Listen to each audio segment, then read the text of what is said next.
السلام علیکم ورحمۃ اللہ وبرکاتہ مغفرہ۔ انشاءاللہ آج ہم سورہ بقرہ کا 23واں رکوع ترجمے کے ساتھ پڑھیں گے۔ اعوذ باللہ من الشیطان الرجیم، پناہ مانگتی ہوں اللہ کی شیطان مردود سے۔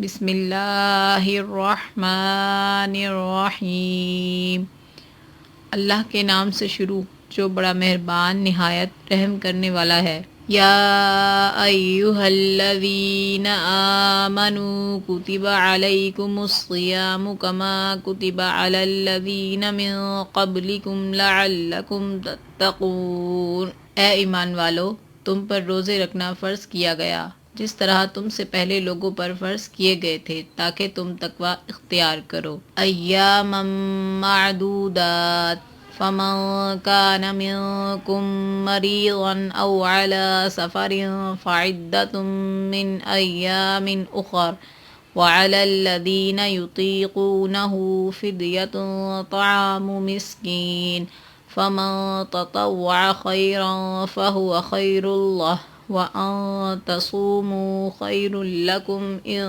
كنتم تعلمون۔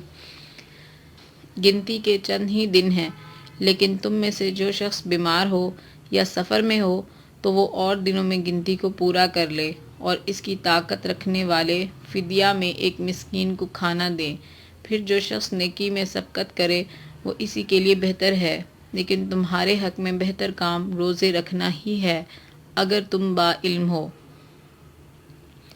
شہر رمضان الذی انزل فیہ القرآن ھدی للناس وبینات من الھدی والفرقان، فمن شہد منکم، ماہ رمضان وہ ہے جس میں قرآن اتارا گیا جو لوگوں کو ہدایت کرنے والا ہے اور جس میں ہدایت کی اور حق